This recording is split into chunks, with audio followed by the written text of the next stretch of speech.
रिसाव अभी तो समझ गए कैसे कैसे इमरजेंसी होगी।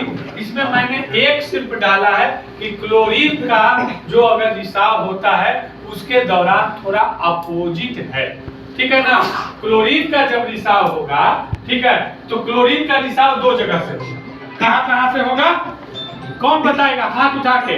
किसको किसको पता है, किसको नहीं पता है? जब हम बोलेंगे तब हाथ उठाओ ना जी। किसको किसको पता है क्लोरीन का रिसाव कहाँ होगा? इसका मतलब क्या है?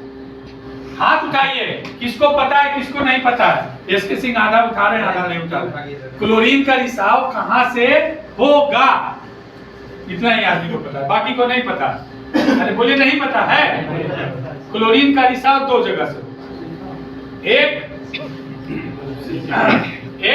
पीटी प्लांट एरिया, ठीक है, और एक सीडब्ल्यू क्लोरीनेशन जो हाउस है ना, वहां से होगा। अरे सर्विस बिल्डिंग के सामने है ना, वहां पर क्लोरीन स्टोरेज है, वहां से डोजिंग होता है। और एक पीटी प्लांट में जो है डोजिंग होता है। इन दो जगह से रिसाव होगा। तो क्लोरीन का अगर रिसाव होता है तो करना क्या है कि आपको किसी को बिल्कुल नहीं जाना है और दौड़ना है। याद रखिएगा, जब क्लोरीन का रिसाव होगा तो जो भी फर्स्ट इन्फॉर्मर होंगे वो फोन करेंगे कंट्रोल रूम, फायर को, एम्बुलेंस को, और साथ साथ डीएम प्लांट के जो ऐसे कि शिफ्ट इंचार्ज को भी, ठीक है, क्लियर है। तो जब क्लोरीन का रिसाव होगा तो जो रेस्क्यूअर टीम है, जो फायर है ना, जो फायर है, अगर सीडब्ल्यू क्लोरीनेशन से, ध्यान से सुनिए, इसको छोड़ दीजिए, हम जो बता रहे हैं, अगर सीडब्ल्यू क्लोरीनेशन में रिसाव हुआ तो हवा के दौरान डायरेक्शन के अनुसार, हवा के डायरेक्शन के अनुसार, हवा का डायरेक्शन देखने के लिए प्लांट में क्या लगा है, किसको किसको पता है? हाथ उठाए। हवा का डायरेक्शन, हवा का दिशा किस दिशा में बह रहा है, क्या लगा हुआ है? बोलिए क्या लगा हुआ है? Wind sock. कहाँ कहाँ लगा हुआ है? कितना जगह? 1 2 3 4 5 10, कहाँ कितना लगा है? कोई 6 बता रहा, कितना लगा है?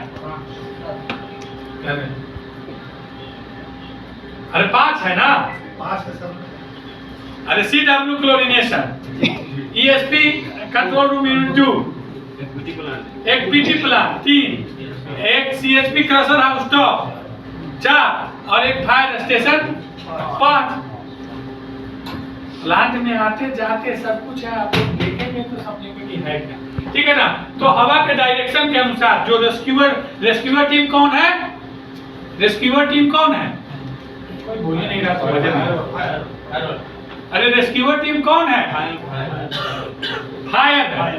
तो वो जब आएगा फायर ब्रिगेड और एम्बुलेंस, तो वो हवा के डायरेक्शन के अनुसार, अगर सीडब्ल्यू क्लोरीनेशन में जो है कि रिसाव हो रहा है तो वो गाड़ी कहाँ खड़ा करेगा? या तो हवा के डायरेक्शन देख करके, मतलब गाड़ी खड़ने का निर्धारित 2 ही स्थान है, ईआरएफ के सामने खड़ा करेगा, या स्विच यार्ड जो 400 केवी का है उसके सामने खड़ा करेगा, जो है ना, ये 2 जगह। लेकिन अगर पीटी प्लांट में रिसाव हुआ तो 2 जगह गाड़ी खड़ा करेगा। या तो वो आम के बगान है ना, उधर देखे है ना, रॉ वाटर वाला उधर रस्तवा में, वो आम के बगान के पास खड़ा करेगा, या तो वो एनडीसीटी 2 कूलिंग टावर 2 नंबर जो है, तो वो सीढ़ियां जो चढ़ने वाला है वहां पर खड़ा करेगा। क्लियर है ना? इमरजेंसी के लिए, क्लोरीन के लिए पहला, ठीक है। उसके बाद चलो नेक्स्ट, उसके बाद जो क्लोरीन रिसाव होता है तो वो रेस्क्यूअर टीम जो है उनके पास कम से कम 6 नग है ना, 6 नग जो ऐसे कि एस्काबा होना चाहिए। क्या होना चाहिए? एस्काबा, SCBA। क्या है? SCBA, सेल, बोलिए, content breathing apparatus, self content breathing apparatus 6 होना चाहिए। 3 तो डीएम प्लांट में होना चाहिए और 3 को फायर स्टेशन में होना चाहिए, ताकि वो मौके पर लेके आना चाहिए। और हर एक जो है कि कम से कम वो 45 मिनट्स का पूरा भरा हुआ 45 मिनट चलने वाला जो ऐसे कि सेल्फ कंटेन्ड ब्रीदिंग apparatus में कौन सा ऑक्सीजन गैस रहता है, कौन सा रहता है भाई? हाँ, तो ऑक्सीजन रहता है, कौन सा रहता है? कंप्रेस्ड एयर रहता है, ठीक है ना। ये सब चीजें हैं, तो याद रखिएगा, ठीक है ना। तो समझ गए कि रिसाव कहाँ से क्लोरीन होगा, एक CW क्लोरीनेशन से, एक होगा पीटी प्लांट से। तो CW क्लोरीनेशन में रेस्क्यूअर मतलब जो फायर का ब्रिगेड की गाड़ी है और एम्बुलेंस है, या तो ERF या तो 423 विचार के सामने, और पीटी प्लांट में आम के बगान के पास या तो NDCT 2 के सीढ़ी के पास खड़ा होगा। क्लियर है। और 6 नग, 3 नग जो ऐसे कि फायर स्टेशन में और 3 नग जो ऐसे कि बीएम प्लांट में। अब जैसा ही अगर इमरजेंसी की घोषणा होती है कि इमरजेंसी हो गई, वो कौन घोषणा करेगा? वो CIC करेंगे, मुख्य आपातकाल नियंत्रक। जैसे ही घोषणा हो गई तो सबसे पहले अगर CW से हुआ तो जो भी है सर्विस बिल्डिंग में, तो पावर बैंक के है ना, HR डिपार्टमेंट पावर बैंक के जो ऐसे कि श्री PC जोशी है ना, क्या ये जो ऐसे कि और सभी HOD का ये जो ऐसे दायित्व बनता है कि वो सभी को ये पूरा ग्राउंड फ्लोर, क्योंकि क्लोरीन रिसाव होने के बाद हवा से हल्का है कि हवा से भारी है क्लोरीन, तो ऊपर जाएगा कि नीचे जाएगा? नीचे जाएगा। तो इसीलिए सर्विस बिल्डिंग के जो भी लोग हैं है ना, वो पूरा एरिया खाली करेंगे, पूरा एरिया खाली करेंगे। फोटो थोड़ा सा ले लीजिएगा, कोई खड़ा होकर 4-5 है ना, पूरा एरिया खाली करेंगे, ठीक है ना। ये सर्विस बिल्डिंग, ये किसका दायित्व है? पावर बैंक का दायित्व है। यहाँ ये मैनुअल में लिखा हुआ है, हम जो बात कर रहे हैं मैनुअल में लिखा हुआ बात कर रहे हैं। पावर बैंक का दायित्व है कि क्लोरीन रिसाव होने के पश्चात ये पूरा लोग जो है ऐसे कि पावर बैंक है ना खाली कराएगी और सभी को सीढ़ियों के द्वारा है ना 4थे फ्लोर मतलब CCR के सामने जाके जमा हो जाएगी। क्लियर है। और सभी AC उसी पूरा ये बंद करवा देना, समझ में आया है। और अगर दूसरे जगह बाकी लोग हैं और इमरजेंसी की घोषणा हो गई कि क्लोरीन लीकेज होने से इमरजेंसी हुई है, तो दूसरे वाले जो लोग हैं हवा के विपरीत है ना 36 लंबवत दिशा में परपेंडिकुलर है ना जो हवा देख करके वो सुरक्षित स्थान की ओर जाएंगे, या वो जो है जिस लोकेशन पर हैं उस लोकेशन से कम से कम 5 मीटर की ऊंचाई पर पहुंचने का प्रयास करेंगे। कहीं डर रहे हैं? समझ में आ गया? क्या करेंगे? पीछे से दोहराइए। जो बाकी यहाँ के तो लोग ऐसे करेंगे जो सर्विस बिल्डिंग वाले हैं, बाकी आप लोग क्या करेंगे? 36 नंबर परपेंडिकुलर हवा के परपेंडिकुलर दिशा में सुरक्षित स्थान की ओर जाएंगे और कम से कम 5 मीटर की ऊंचाई तक पहुंचने का प्रयास करेंगे ताकि आप क्लोरीन के रिसाव के संपर्क में ना आए। और जब आप सुरक्षित दिशा की ओर जाने का काम करेंगे तो रुमाल, कपड़ा या और कोई ऐसी चीजें जो हैं पानी में भिगाकर नाक और मुंह को अच्छे तरीके से बांधकर, ना बहुत तेजी में और ना ही बहुत धीरे है ना, आराम से। तेजी में जाएंगे तो सांस लेंगे तो आपका हवा में सांस से जब इनहेल होगा तो ना तेजी में और ना धीरे, जो ऐसे कि आपको जाना है सुरक्षित स्थान की ओर, मतलब आराम से मीडियम गति में, हड़बड़ाना नहीं है, पैनिक नहीं होना है आपातकालीन परिस्थिति में। क्लियर है भैया? क्लियर हो गया? ये बात समझ में आ गया है। और जो है इस आपात क्या बोलते हैं, बाकी सब चीजों के लिए जो बाकी 6 जो रिस्क प्रोफाइल था उसके लिए जो है कि मेन कंट्रोल रूम जो है वो इधर होगा, CCR होगा। लेकिन इमरजेंसी कंट्रोल रूम क्या है? इमरजेंसी कंट्रोल रूम ECR है ना, वो है fire station. Emergency control room कहाँ है? Fire station. बंद कैसे हो गया भाई? किसने किया?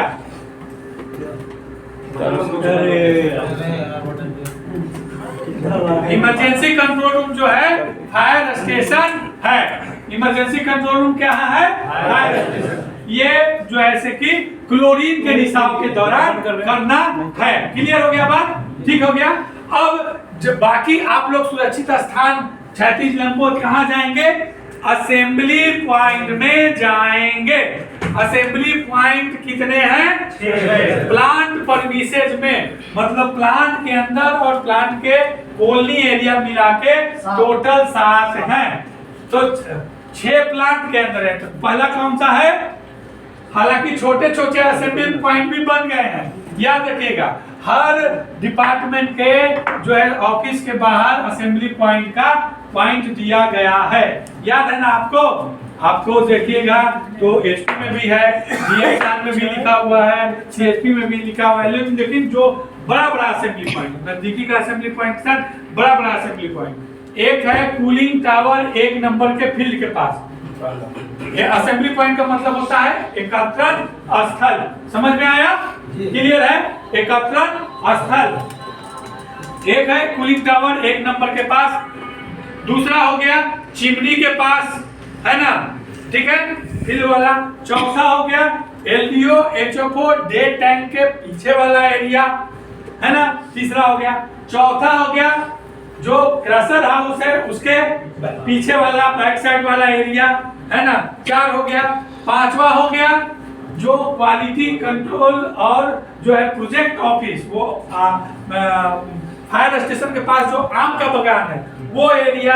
और 6ठा हो गया एडमिन बिल्डिंग के सामने वाला एरिया। और 7वां प्लांट परमिसेस के अंदर टाउनशिप में, है ना, डी टाइप के बैक साइड वाला एरिया। तो ये आपको सुरक्षित स्थान पे जाना है। ठीक है ना? क्लियर है? अभी तक जो हमने आपातकालीन परिस्थिति से निपटने के लिए योजना और कौन कौन से लोग उस योजना को क्रियान्वित करने के लिए प्रतिक्रिया देंगे, इस पर हमने विस्तृत चर्चा किया है। और मैं आशा करता हूं कि आप सभी लोग अच्छे तरीके से अभी तक इस चीज को समझ गए होंगे। किसी को डाउट है भाई? नहीं ना? किसी को डाउट है? नहीं ना? हमको हाँ बोलिए सर। क्लोरीन लीकेज हुआ, मान लीजिए मैं टीपी के पास नीचे काम कर रहा हूँ, तो पता कैसे क्लोरीन लीकेज हो गया? हाँ, तो अब बता रहे हैं ना, आगे बता रहे हैं, है ना? ओपन कीजिए साइरन सिस्टम से। साइरन सिस्टम से कैसे पता चलेगा? अभी हम खत्म नहीं किया। साइरन सिस्टम से, क्योंकि आपातकाल जब होगा, अभी तक तो समझ गए, आपातकाल जब होगा वो साइरन सिस्टम से होगा। तो 3 प्रकार के साइरन सिस्टम है। कितने प्रकार के हैं? 3 प्रकार के। पहला है जैसे कि लेवल 1 की इमरजेंसी, दूसरा है लेवल 2 की इमरजेंसी, तीसरा है लेवल 3 की इमरजेंसी। और सबके लिए हूटर और साइरन बजेगा। और साथ ही साथ, ध्यान से, हूटर और साइरन के साथ ही साथ वो पीए फोन पे, पीए फोन आपका जो है कहाँ है? आरपीएस में है, पीए फोन सप्लाई मीटर में है, पीए फोन टीजी में है, पीए फोन पीटी प्लांट में है, पीए फोन सीडब्ल्यू क्लोरिनेशन में है, पीए फोन जैसे क्रशर हाउस में है, पीए फोन ट्रैक हॉपर में है ना? हर जगह पीए फोन लगा हुआ है। वो माइकवा लगा हुआ है ना, यहाँ भी लगा हुआ है, इन्होंने बताया विकासू जी ने। तो हूटर के साथ साथ पीए फोन पर बजाते अनाउंस होगा कि it is a time of emergency, it is a time of emergency. ये आपातकालीन स्थिति हो गई है। अब किस प्रकार की हो गई है? लेवल 1 की, लेवल 2 की, कि लेवल 3 की? ठीक है। अब लेवल 1 की इमरजेंसी, लेवल 1 की इमरजेंसी का मतलब है कि छोटा मोटा कोई आग, है ना, कोई भी प्लांट के किसी भी सेक्शन में लगा, जिसको कि आप पोर्टेबल फायर एक्सटिंग्विशर से बुझा सकते हैं या बुझा दिया गया हो, वो उस तरह का जो इमरजेंसी हम उदाहरण दे रहे हैं, इसके अलावा भी, इसके बियॉन्ड भी हो सकता है, वो लेवल 1 की इमरजेंसी है। तो लेवल 1 की इमरजेंसी में साइरन जो है 10 सेकेंड बजेगा। कितना बजेगा? पीछे से बोलिएगा। साइरन 10 सेकेंड बजेगा, 15 सेकेंड ऑफ रहेगा। और ये प्रक्रिया 3 बार होगी। 10 सेकंड बजेगा, 15 सेकंड ऑफ रहेगा। प्रक्रिया कितने बार होगी? 3 बार होगी, है ना। लेकिन लेवल 2 में ऐसा कोई घटना जो कोई एक जगह से उत्पन्न हुआ और वो पूरा सेक्शन को, ठीक है ना, पूरा सेक्शन को, है ना, या पूरा इंटायर प्लांट को अपने चपेट में ले सकता है। मान लो कोई आग ही क्रशर हाउस के बेल्ट से स्टार्ट हुआ, धरले वो कहाँ तक आ जाएगा? ऊपर तक आ जाएगा, है। तो इस प्रकार की जो है ना, या वो वहीं क्रशर हाउस में ही पूरा फैल जाए, तो इस प्रकार का, तो वो पूरा यूनिट ही एक बंद कर दिया ना, एक सेक्शन ही बंद कर दिया। तो इस प्रकार की जो आपातकालीन होगी, है ना, या छोटा मोटा गैस का रिसाव हुआ जो विजय जी करवा दिए वहां अपने यहाँ टीजी में, तो टीजी तक ही सीमित रह गया। तो इस प्रकार की जो इमरजेंसी आपातकाल होगी वो लेवल 2 की होगी। इसमें सायरन जो है 20 सेकेंड बजेगा। कितना बजेगा? याद रख लेना है, 10 को सीधा दुगना आप कर दीजिए। 20 सेकंड बजेगा और 5 सेकंड ऑफ रहेगा। ऊपर वाला जो 15 था ना, उसको इधर में जोड़ते जाइए। 20 सेकंड बजेगा और 5 सेकंड ऑफ रहेगा। और ये क्रिया जो है 5 बार होगी। कितने बार होगी? 5 बार होगी। और तीसरा, ऐसा कोई इमरजेंसी जो प्लांट में स्टार्ट हुआ लेकिन वो इमरजेंसी प्लांट के बाहर, प्लांट परमिसेस एरिया को छोड़ के गांव वालों को भी अपने चपेट में ले सकता है और लेने की परिस्थिति बना रहा है। जैसे कि मिथाइल आइसोसाइनाइड का भोपाल में रिसाव, है ना, और जैसे कि वो आपका शासन में एस्पॉन का टूट जाना, है ना, इस तरह की जो घटनाएं हैं वो लेवल 3 की इमरजेंसी है। या यहाँ पर ऐसे क्लोरीन रिसाव हो गया बहुत बड़े पैमाने पर, तो बाहर में कहीं नहीं फैलेगा, नहीं कटे गांव तक चला जाएगा, उधर जो है टाउनशिप चला जाएगा। तो ये ऑन साइट से सीधा किसमें कन्वर्ट हो जाएगा? Of site. अब यहाँ बोलना है, ये ऑन साइट से किसमें कन्वर्ट हो जाएगा?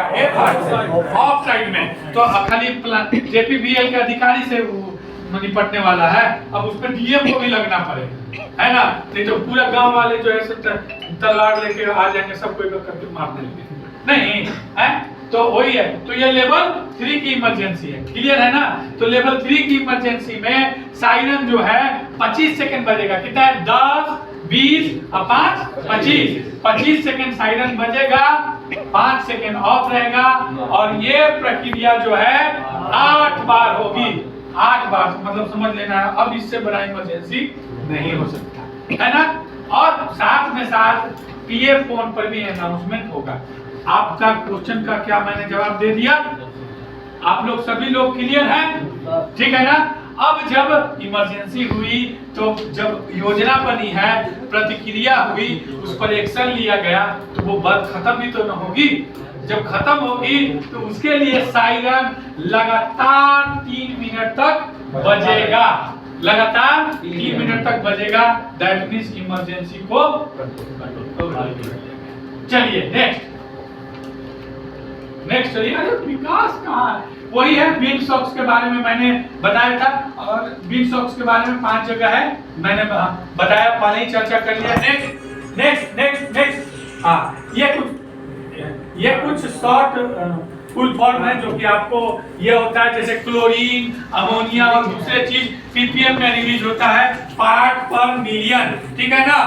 TWL का full form time weightage average 8 hours के लिए।